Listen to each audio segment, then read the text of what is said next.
자, 오늘부터는 사도행전을 강해하겠습니다. 에베소서를 통해서 우리는 교회가 무엇인가에 대해서 우리가 살펴봤는데요. 이 사도행전은 교회가 어떻게 생성되었는가, 이 교회가 어떻게 발전되어 왔는가, 이 굉장히 중요한 의미를 담고 있는 책입니다. 사도행전 1장부터 12장까지 교회 생성의 과정을 잘 소개하고 있고, 13장부터는 마지막 28장까지는 이 바울이 주역이 되죠. 그래서 복음이 1차, 2차, 3차 전도 여행을 통해서 복음이 퍼져나가는 장면을 보여줍니다. 사도행전의 핵심 구조는 1장 8절입니다. 우리가 잘 아는 오직 성령이 너희에게 임하시면 너희가 권능을 받고 예루살렘과 온 유대와 사마리아와 땅끝까지 이르러 내 증인이 되리라. 이 1장 8절의 말씀이 성취되는 과정이 사도행전이라고 볼 수 있습니다. 자, 이 사도행전의 저자는 누가입니다. 누가복음을 쓴 누가는 의사죠. 그래서 그가 사용하는 단어들이 좀 헬라어에서도 고급 단어들을 사용하는 것을 볼 수가 있습니다. 이 기록 시기는 주 80년에서 90년 사이로 알려져 있습니다. 1절에 보면 데오빌로요 이렇게 하죠. 이 데오빌로라는 인물은 누구인지 정확하게는 성경이 얘기하고 있지 않는데, 누가복음 1장에서도 역시 데오빌로가 나옵니다. 굉장히 유력한 인물인 것은 틀림없어요. 그에게 편지를 보내는 형식으로 기록을 하고 있습니다. 자, 오늘 여기 제일 처음에 시작하는 건 이렇게 시작하면, 내가 먼저 쓴 글에는 이렇게 얘기하죠. 내가 먼저 쓴 글, 누가복음 사도행전을 시작하면서 내가 쓴 글을 소개하는데 그건 바로 누가복음입니다. 사도행전은 누가복음의 속편, 2편이라고 얘기할 수 있어요. 자, 누가복음에 무엇이 기록되어 있는가를 먼저 소개하고 있습니다. 내가 전편에서 뭘 다루었는가? 그것은 이렇게 얘기합니다. 예수께서 행하시고 가르치시기를 시작하신부터 이렇게 얘기했습니다. 그러니까 누가복음에 기록한 내용의 핵심은 예수께서 행하신 것과 가르치신 것, 이렇게 얘기하고 있습니다.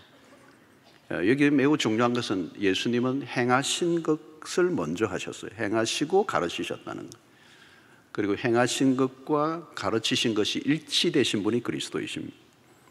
그런데 먼저 가르치신 분이 아니고 행하신 분이라는 거예요. 행하신 분.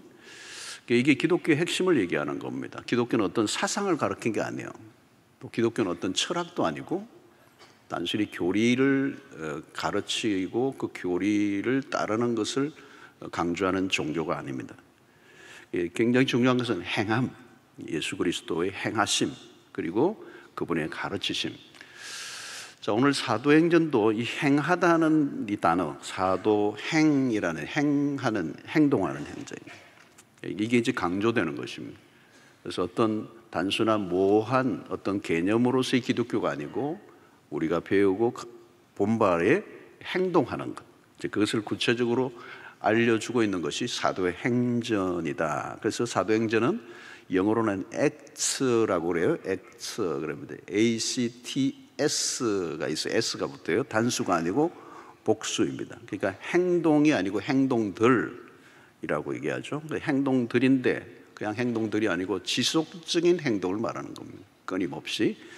그래서 이제 사도행전을 우리가 보면 굉장히 물결 치는 것 같아요. 굉장히 무브하는, 액팅을 하는, 그리고 굉장히 이렇게 파도가 치는 듯한, 그래서 영어로 치면 다이나믹이라는 거예요. 교회가 여기까지 오게 되는 것은 엄청난 파도가 친 거죠. 그죠? 그래서 이 태평양을 건너서 이 복음이 막 파도를 치고 여기까지 온 거잖아요. 그러니까 이 역동성, 사도행전의 역동성을 말하는 겁니다. 이게 복음은 이렇게 동적으로 냉동고에 딱 얼어붙어 있는 게 아니고 굉장히 퍼져나가는 확장성을 가지고 팽창성을 갖고 있는 이것을 이제 가르치는데, 그래서 기독교는 단순히 상상의 세계 아니면 신화 이런 게 아니고 사실을 기록한 책이 바로 누가복음이기도 하고 사도행전이기도 합니다. 자, 이 이야기의 핵심은 누가 있을까요? 예수 그리스도이십니다. 예수 그리스도께서 행하시고 가르치신 얘기, 그게 이제 복음서의 얘기입니다. 누가복음이든지 사도행전이든지 아니면 성경 전체가 얘기하고자 하는 이야기의 인물은 역시 예수 그리스도이시죠. 예수 그리스도를 빼버리면 성경이 얘기가 안 됩니다. 그래서 우리는 요즘 리딩 지저스 그러죠. 예수 그리스도를 읽다. 성경을 읽는데 그냥 성경을 읽는 게 아니고 성경 속에 예수 그리스도를 읽는 거예요. 예수 그리스도가 어떻게 이 성경 속에서 어떤 분으로 드러나고 있는가를 읽으라는 거죠. 그러니까 예수 그리스도에 대한 관심, 초점, 모든 이야기의 중심은 예수 그리스도이다. 예수 그리스도에 대한 얘기는 아무리 해도 끝이 없어요. 그리고 예수 그리스도에 대해서 아무리 연구를 해도 끝이 없고, 여러분 신학이 굉장히 발전된 것은 굉장히 오래됐죠. 그런데 이 수천 년 동안, 수백 년 동안 수 없는 신학자들, 학자들이 이 성경을 연구하고 예수 그리스도를 연구해도 다 끝이 안 났어요. 그리고 아무리 대단하게 예수 그리스도를 안다 할지라도 예수 그리스도를 다 안다고 얘기하기는 어려워요. 예수 그리스도는 완전한 하나님이시고 완전한 인간이 되시잖아요. 그러니까 그분에 대한 관심을 가지고 들어가면 들어갈수록 더 호기심에 흥미진진한 인물이 돼요. 예수님은 공생이 시작하기 전에 40일 동안 광야에서 금식을 하십니다. 그러니까 새로운 시작이 일어날 때에 굉장히 중요한 의미를 갖고 있는 게 40일이라는 것입니다. 그러니까 이제 새로운 시대가 열리는 거죠. 신약의 교회가 이제 출발하는 이 단계. 예수님의 40일인 것처럼 오늘 또 40일 동안 지상에 부활하신 다음에 살아 계시면서 제자들과 만난 시간들이. 자, 여러분 오늘의 성경을 이제 전체적으로 좀 크게 넓혀서 보면 창세기에 우리의 모든 인류의 시작이 나오죠. 1장부터 11장까지가 인간의 세상의 창조와 그 창조한 인간의 타락의 이야기가 창세기 1장부터 11장까지예요. 그리고 12장에 뭐가 나오죠? 아브라함의 얘기가 나와요. 하나님이 한 사람을 불러내신, 갈대아우로 해서 아브라함이라는 한 사람을 불러내셔. 이게 인류가 실패한, 타락한 인간에 대한 하나님의 구원의 드라마의 출발점이기도 해요. 그런데 이 아브라함을 불러내시고 가나안이라는 약속을 하시는 거예요. 그런데 이제 창세기 후반부에 가면 요셉이라는 인물이 나오고 애굽에 가서 총리가 되고, 그러면서 기근이 일어날 때 야곱의 70인이 이 요셉 때문에 애굽의 고센 땅이라는 기름진 땅을 이제 허락받고 거기 살죠. 그리고 430년의 역사가 진행이 돼요. 430년의 세월 동안에 이 히브리 민족이 엄청난 숫자로 불어나는 거예요. 그리고 민족이 되는 거죠. 그 히브리 민족이 결국은 이스라엘이라는 이름으로, 야곱의 새 이름이죠. 이스라엘이라는 이름으로 한 민족을 이루고 출애굽을 하는 겁니다. 모세라고 하는 지도자를 출애굽하는, 이게 구원의 스토리에 굉장히 중요한 것입니다. 그래서 야곱의 12지파라고 하는 이 지파, 이 12의 지파 이스라엘 민족이 구약의 언약의 백성으로 일어나면서 이것이 신약의 교회의 하나의 모판이 되는 거예요. 그래서 이브리 민족을 일으키시고, 그러나 이스라엘 민족이 실패를 하고 하나님께서 그 민족을 통한 구원의 계획을 신약의 교회를 통해서 이루어내시기를 원하시는데, 그 신약의 교회가 지금 태동되는 사건이 일어나는데, 이것이 언제요? 예수 그리스도의 십자가 부활과 그리고 성전 사이에 이제 신약의 교회가 역사 속에 쫙 태양처럼 떠오르고 있는 거예요. 자, 여러분, 이 사도행전을 통해서 우리는 그 모습을 이제 구체적으로 보면서 이 교회를 통해 하나님의 나라가 어떻게 구체적으로 흘러가고 있는가를 보게 되는 거예요. 그래서 주님이 지상에서 마지막 40일 동안 하신 일의 첫 번째는 뭐냐면 40일 동안 그들에게 부활하신 몸을 보여주신 거예요. 확실한 많은 증거로 친히 살아계심을 나타내사 40일 동안 보이시며, 자, 주님이 이 성천 직전의 제자들에게 이제 마지막 준비를 하시는 거죠. 주님은 성천하시고 지상의 제자들이 이제 주님의 사역을 계승해야 되는 그들에게 이제 남은 40일 동안 제자훈련 총정리판을 하시는 거예요. 핵심을 가르쳐 주는 거예요. 그래서 매우 중요한 시간이 지금 이 시간입니다. 중요한 것은 제일 첫 번째, 주님이 당신의 부활의 몸을 드러내 보이셨다는 거예요. 보이신 목적이 뭘까요? 부활의 예수를 목격한 증인이 되도록 하시는 겁니다. 여러분, 사도행전에 매우 중요한 단어가 하나 있는데 그게 뭐냐면 증인이라는 단어예요. 증인이라는.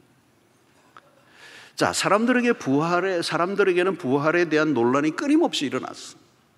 예수님 당시에도 제자들마저도 부활을 직접 목격한 사람들이 얘기를 믿지 않아요. 사람들이 제자 가운데도 도마 같은 사람은 안 믿었어요. 내가 그 손에 손을 넣어보기 전에는 난 못 믿겠다 그랬거든. 그러니까 과연 예수가 살아나셨는가, 죽은 자가 다시 살아났는가 이거예요.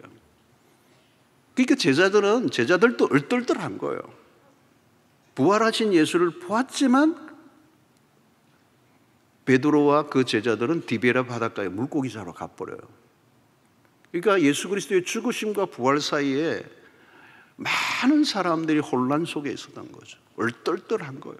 긴가민가하는 거예요. 이제 주님이 부활하시고 난 다음에 마지막 40일 동안 제자들에게 부활하신 당신의 몸을 직접 보여주셔요. 이제 이게 환상이 아니고 유령이 아니고 사실이라고 하는 것을 그의 가장 측근인 제자들에게 보여주신 겁니다.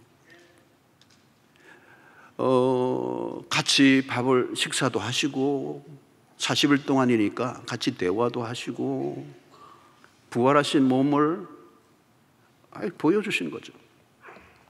그래서 충분히 확신을 가지게 하는, 그래서 예수님에게 있어서 이 제자들이 가져야 될 사명은 하나밖에 없어요. 그는 다시 살아나셨다라고. 여러분, 인류 역사에 예수 그리스도의 부활 사건보다 더 큰 사건은 없어요. 그래서 사실 우리가 부활절을, 기독교에 어떤 절기가 많이 있지만 부활절이 어떤 면에서 가장 중요해요. 여러분, 인류 역사는 죽음의 역사입니다. 죄를 지은 인류는 죽음의 역사. 죽고 또 죽고 또 죽고. 죽음보다 더 큰 능력은 없어요.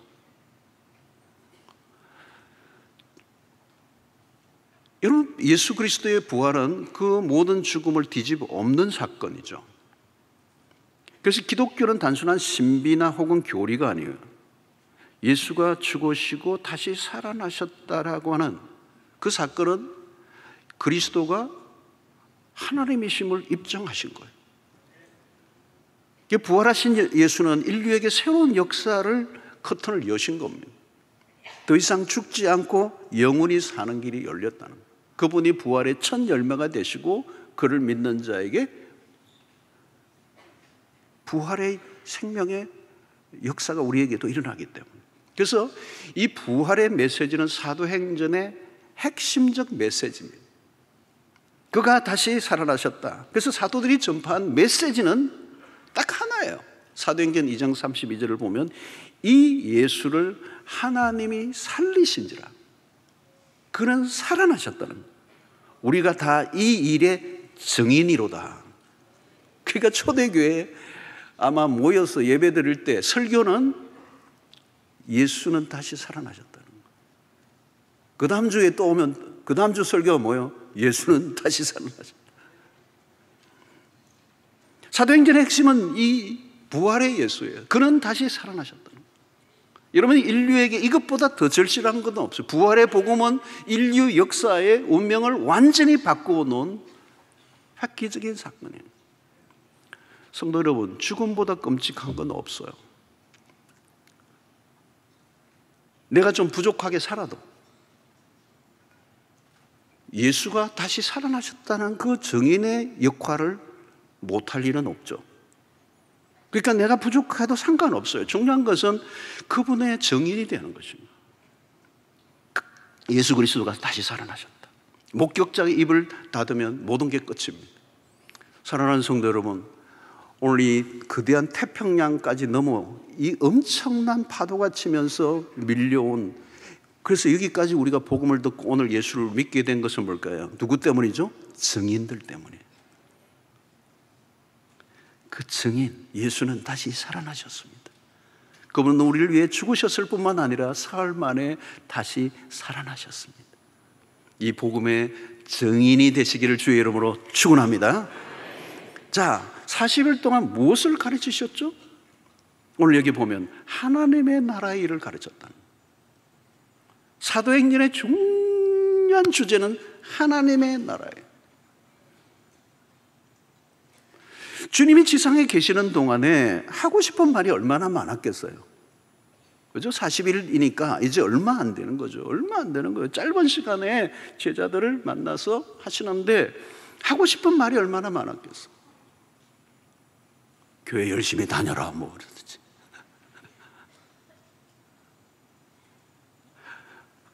다른 말이 아니에요. 하나님의 나라, 하나님의 나라. 그러니까 예수님의 마지막 남은 40일 동안의 특강의 주제는 하나밖에 없어요. 하나님의 나라예요. 사도행전의 핵심의 주제예요. 아니, 성경 전체의 핵심적 주제 중에 하나가 하나님의 나라예요. 창세기부터 요한계시록까지 꿰뚫는 인류가 하나님이 만들어놓은 에덴 동산, 실패했던 인간들이 에덴에 쫓겨난 이후에 길을 잃어버리고 집을 잃어버리고 본향을 잃어버린 사람들이 마지막 본향으로까지 가는 이 요한계시록의 새 하늘과 새 땅의 개념이 하나님의 나라의 개념. 이제 우리는 예수 그리스도가 오심으로 이미 시작된 하나님의 나라, already 이미 시작된 하나님의 나라는 시작이 되었어요. 예수 그리스도가 오심으로. 그리고 그러나 아직 완성된 하나님의 나라가 온 건 아니에요. 그래서 not yet, 아직이라는 것. 그 사이에 우리가 살고 있어요. 그러니까 여러분, 이 세상은 아직도 완성된 하나님의 나라가 아니고 이미 시작은 됐지만 완성되지 않았어요.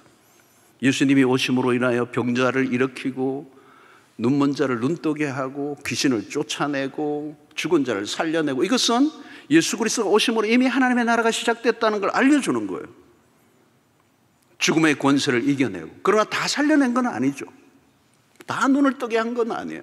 다 귀신을 쫓아낸 게 아니에요. 아직은 여전히 사단이 역사를 하고 있는 이 땅, 질병이 창궐하는 이 땅, 알 수 없는 고난이 끊임없이 일어나는 이 땅, 전쟁과 시비와 갈등이 끊임없이 일어나는 세상, 샬롬이 없는 이 세상, 끊임없이 마귀가 활동하고 사람들을 괴롭히는 이 세상, 그래서 세상은 신음하고 있는 거예요. 자, 여러분 보십시오. 예수님이 남은 40일 동안 하신 메시지가 하나님의 나라예요. 그것보다 더 중요한 게 없어요. 가장 소위 말하면 거대 담론이에요. 가장 큰 주제. 그게 성경 전체에서 얘기하는 거고, 우리의 삶의 역사의 모든 게 여기에 달려 있어요. 그래서 예수님이 오죽하면 다른 얘기 하고 싶은 얘기가 많이 없었겠어요. 그런데 이것만 하신 거예요. 여기에 모든 게 들어있어야 돼요.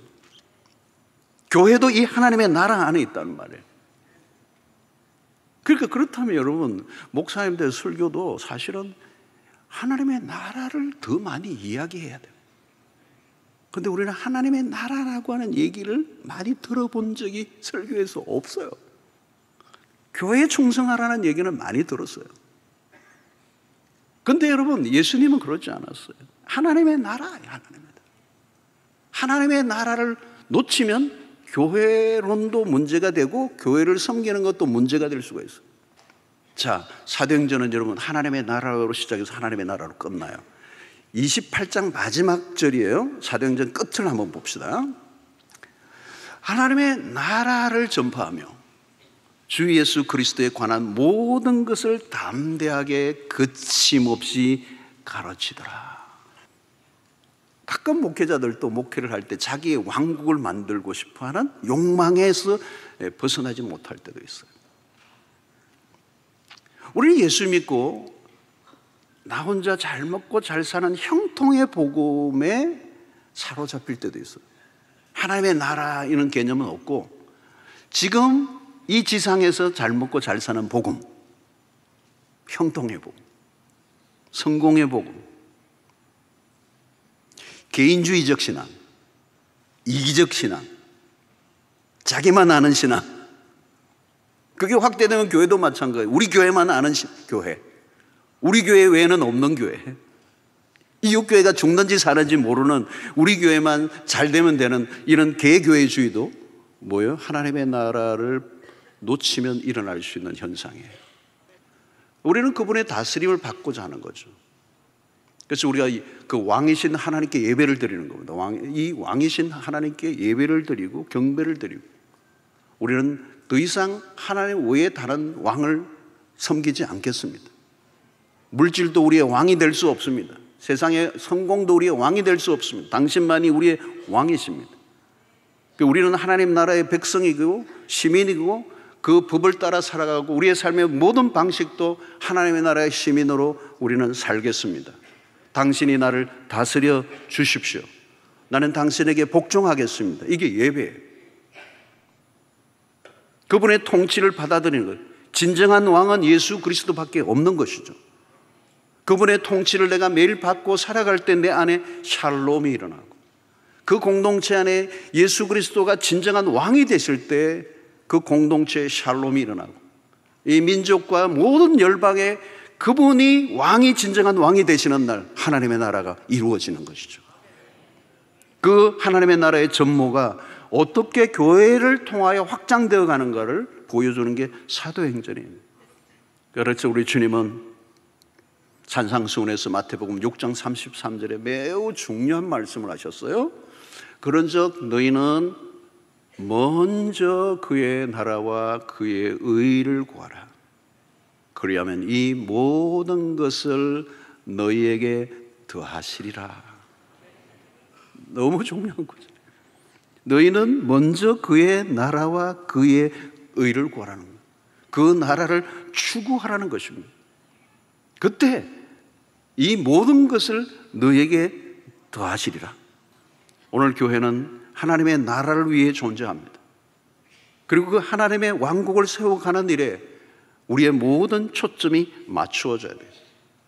그 일을 위해서 예수의 부활 사건은 우리에게 의미가 있는 것입니다. 사랑하는 성도 여러분, 하나님의 나라는 영원히 쇠하지 않습니다. 하나님의 나라는 완성되어 그 완성된 하나님의 나라가 점점 우리에게 다가오고 있습니다. 오늘 그 나라의 시민으로 부름받은 우리가 그분을 왕으로 삼고 온전히 복종하며 살아가게 될 때 우리를 통하여 또 하나님의 나라가 무섭게 온 열방 가운데 흩어져 확장되는 역사가 일어나게 될 줄로 믿습니다. 여러분, 예수는 오늘 또 살아계십니다. 그리고 주님의 말씀은 현실이 됩니다. 여러분들이 교회입니다. 그리고 여러분들은 증인이십니다. 하나님 나라의 일꾼들이고 그 나라를 지금도 경험하고 있습니다. 오늘 또 여러분들이 정말 그분의 통치를 받으면 여러분들의 마음에 평화가 있을 것입니다. 여러분들의 마음이 뭔가 불안하고 내 마음이 뭔가 힘들고 한다면 그분을 모셔드리십시오. 내 안에 내가 너무 많아. 한 분을 모셔드리면 그 모든 걸 정리하고 내 안에 진정한 천국이 시작될 것이고 내 안에 천국이 임하면 내 주변의 가정이 천국이 임하게 될 것이고 우리의 공동체가 하나님의 샬롬의 공동체가 될 것입니다. 오늘 또 하나님의 나라는 쉬지 않고 하나님이 일하시는 왕국이십니다. 최근에 제가 브라질에 있는 사람들에게 그래서 브라질의 기독교가 엄청나게 뜨겁게 일어나고 있는데 남미가 그래요. 그 브라질 그 중심가인데 거기서 신실한 크리스찬들이 북한을 위해서 기도하고 있고 북한의 통일을 위해서 헌신하기 위해서 한국으로 오는 사람들이 있고 지금 서울의 숭실대 통일학과에 들어와서 공부를 하고 북한의 통일을 준비하고 복음을 전가하기에 준비하고 훈련하고 있는 사람들이 지금 평양 강원도 태백에 예수원에서 수십 명이 외국인들이 모여서 한국말을 배우고 통일이 되면 북한에 들어가서 복음을 전하겠다는 전사들이 준비되고 있어요. 하나님의 나라는 지금도 일하고 있습니다. 역사하고 있습니다. 오늘 우리 모두가 그 증인 예수는 다시 살아나셨습니다. 인류의 역사의 운명을 바꿔놓은 이 부활의 복음 위에 세워진 그리스도의 증인들로 하나님의 나라를 세우는 일에 헌신하고 쓰임받는 여러분들 되시기를 주의 이름으로 축원합니다.